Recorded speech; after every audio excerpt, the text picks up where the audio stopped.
Next हम करते हैं इसका क्वेश्चन नंबर 3 का फर्स्ट पार्ट। क्वेश्चन नंबर 3 का फर्स्ट पार्ट में भी अगेन हमारे पास फ्रैक्शन है, हमारे पास रैशनल फ्रैक्शन गिवन है और हमने चेक करना है उसकी लिमिट को फाइंड करना है। लिमिट है हमारे पास x अप्रोच कर रहा है -1। क्वेश्चन है हमारे पास x³ -x/x+1। अब आप देखें इस केस में हमारे पास जो है वो फ्रैक्शन गिवन है, रैशनल फ्रैक्शन है। तो अगर आपके पास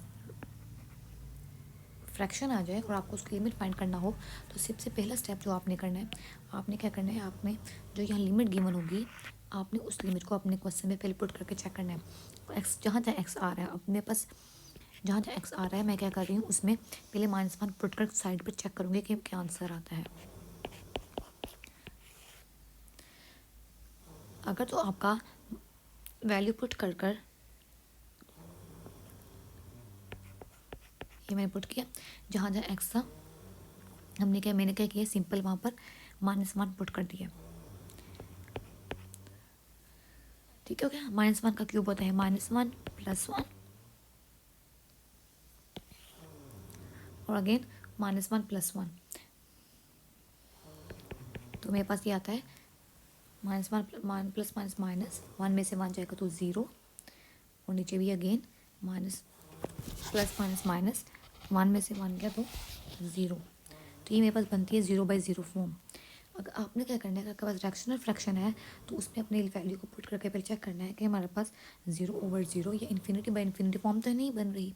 अगर 0/0 या ∞/∞ फॉर्म आएगी, आपने क्या करना है, सबसे पहले उसको अपने क्वेश्चन को सिंप्लीफाई करना है by using different methods of using different formulas, या फिर टेकिंग कॉमन, या बाय रैशनलाइजेशन या फैक्टराइजेशन, डिफरेंट जो भी मेथड्स जो हैं अप्लाई कर सकते हो।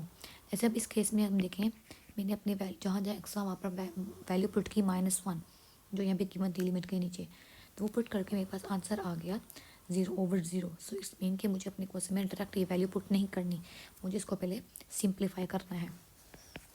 अब हम देखें कि सिंप्लीफाई करने के लिए हम क्या कर सकते हैं। तो अगर मैं देखूँ जो मेरे पास न्यूमरेटर है, न्यूमरेटर में x³ - x है, तो न्यूमरेटर में x कॉमन आ रहा है। अगर मैं x कॉमन लूँ तो ये मेरे पास अंदर बचता है x² - 1 और नीचे है x + 1। x² - 1 है। अब आप देखें कि मैंने कॉमन लिया तो मेरे पास बना x² - 1। अगेन आप क्या करें, नेक्स्ट अगर अगेन मैं देखूँ मेरे पास x² - 1 है, तो ये मेरे पास फॉर्मूला इसमें अप्लाई कर सकती हूँ मैं, x + 1 x - 1 और नीचे मेरे पास सेम वही है x + 1। अब आप देखिए ऊपर भी x + 1 है, नीचे भी x + 1 है, तो क्या होगा, दोनों x + 1 आपस में हो जाएंगे कैंसिल। तो रिमेनिंग टर्म हमारे पास क्या बचेगी, रिमेनिंग टर्म हमारे पास बचती है, रिमेनिंग हमारे पास बचता है x - 1 x - 1, ये आपस रिमेनिंग टर्म बची। अब आपने क्या करना है, सिंप्लीफाई करने के बाद जो आपका रिजल्टेंट बचा है, अब आपने इसमें वैल्यू पुट कर देनी है x की। अब ये क्या उन्होंने दिया हुआ है, x अप्रोच कर रहा है -1 को, तो सिंपल आपने क्या करना है, जहाँ जहाँ x है वहाँ -1 पुट कर दें, माइनस माइनस प्लस, तो वहाँ क्या आता है हमारे पास -2, मल्टीप्लाई कर दें दोनों को, 2 × 1 = 2 और माइनस माइनस प्लस।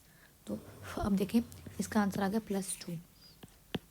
विदाउट, अगर हम इसको सिंप्लीफाई करिए कि बगैर सॉल्व कर रहे थे, तो हमने अगर हम इसको सिंप्लीफाई किए बगैर इसमें वैल्यू पुट करते जो भी हमारे पास कीमत थी, तो ये हमारे पास बन रहा था 0/0 फॉर्म। बट हमने क्या किया, हमने इसको सिंप्लीफाई किया और सिंप्लीफाई करने के बाद फॉर्मूला लगाने के बाद जो भी रिजल्टेंट हमारे पास आंसर आया है उसमें हमने लिमिट की वैल्यू पुट की, उसके बाद देखिए हमारे पास क्या आंसर आता है 2।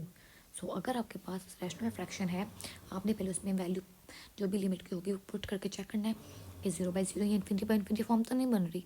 अगर बन रही होगी तो पहले सिंप्लीफाई करना है, बट अगर नहीं बन रही तो एग्जैक्ट वही आपका आंसर आ जाएगा उसमें पुट करके। ठीक हो गया।